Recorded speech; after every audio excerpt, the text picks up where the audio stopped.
There's a moment most drivers don't think about until it actually happens.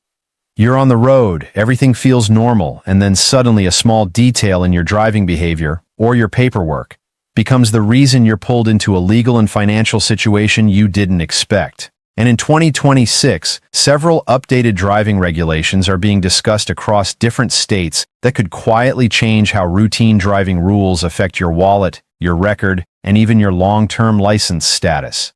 Now here's the question.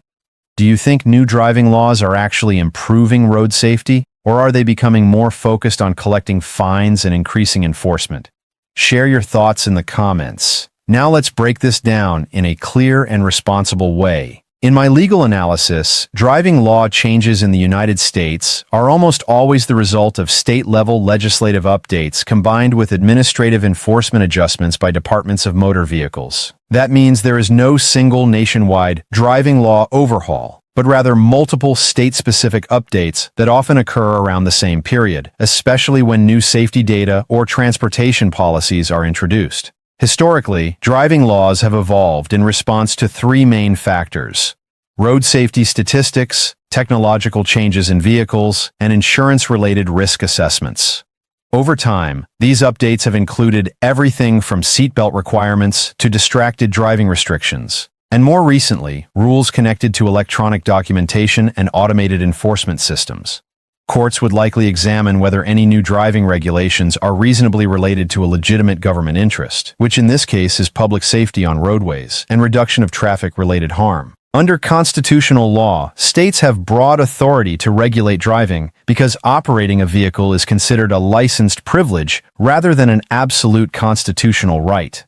Now, when we talk about new rules that could cost drivers money, we are typically referring to administrative penalties, such as fines for violations, updated enforcement of existing traffic laws, or new compliance requirements such as documentation, updates, or inspection rules. These are generally civil or administrative in nature, rather than criminal penalties. In my legal analysis, the key issue is not whether states can impose fines, they clearly can, but whether enforcement systems are transparent, consistent, and provide fair notice to drivers before penalties are applied. Now let's connect this to constitutional structure, briefly. The Fourth Amendment can become relevant in situations where traffic enforcement involves stops, searches, or inspections. Courts would likely evaluate whether any enforcement action is supported by reasonable suspicion or probable cause, and whether the scope of the stop remains legally justified. The Fifth Amendment may also be indirectly relevant in administrative proceedings if driver statements or records are used in penalty determinations, although these processes are generally governed by administrative law rather than criminal procedure.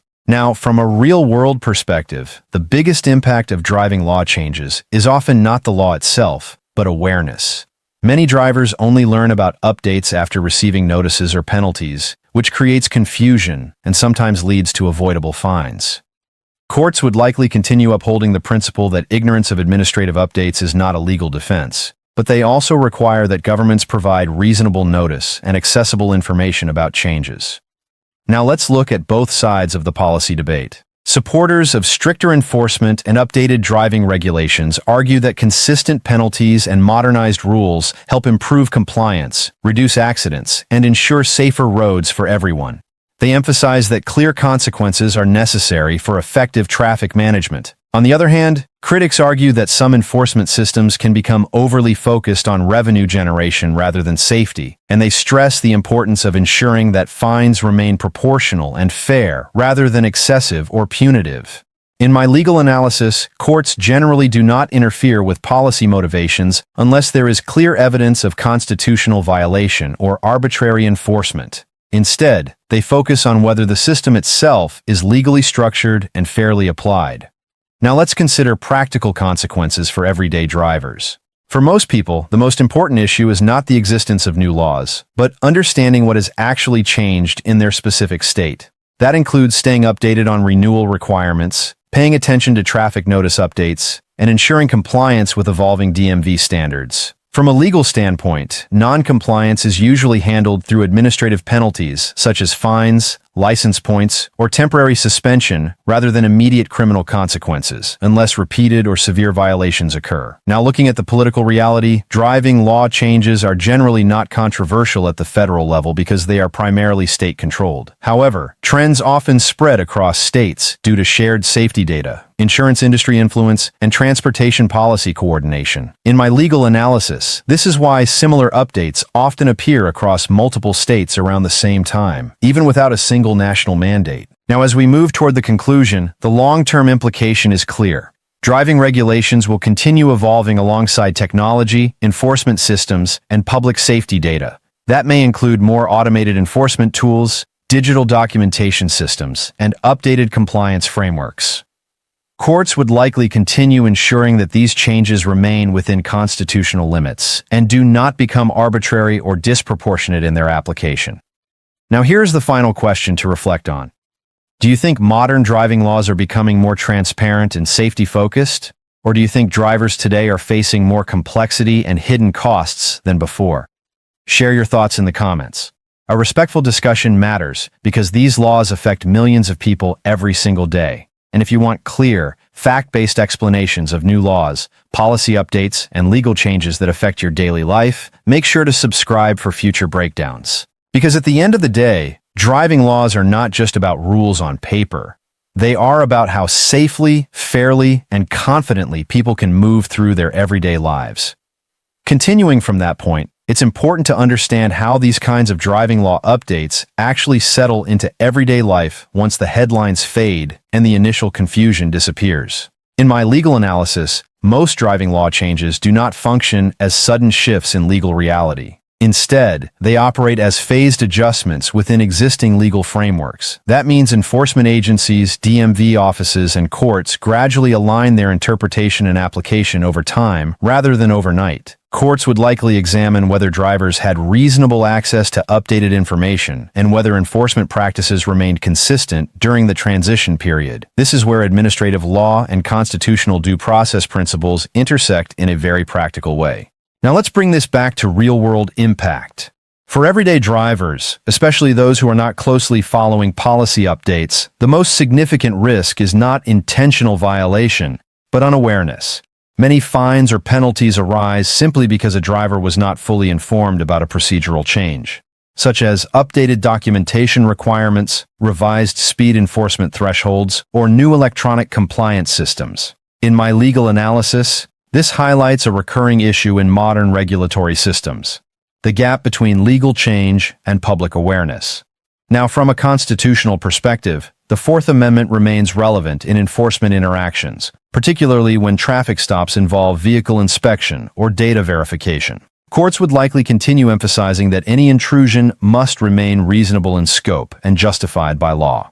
The Fifth Amendment continues to play a supporting role in ensuring that administrative penalties are not imposed in a way that violates basic due process protections, especially when driver records or statements are used in determining fines or penalties.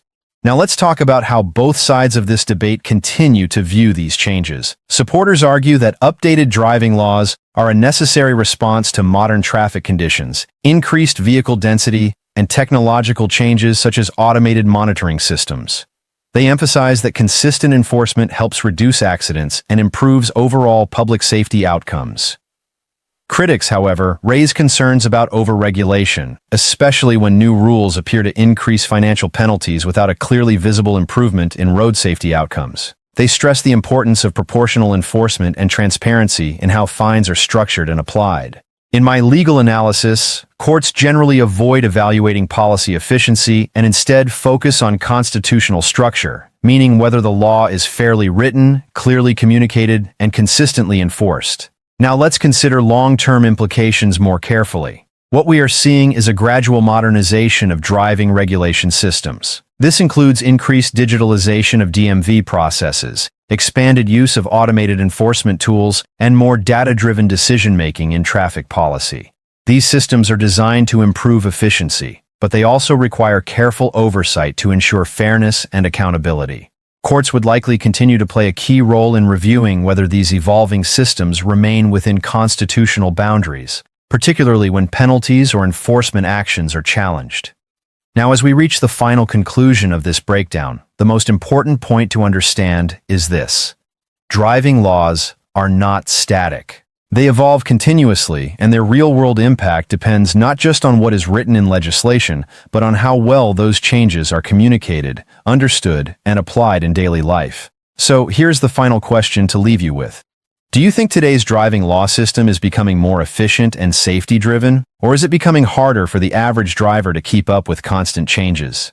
Share your thoughts in the comments. Your perspective matters because these systems affect nearly every household in one way or another. And if you want more clear, fact-based breakdowns of new laws, policy updates, and real-world legal changes explained in a simple way, make sure to subscribe for future videos. Because in the end, driving laws are not just about enforcement or penalties. They are about trust, awareness, and the balance between safety and fairness on every road we use.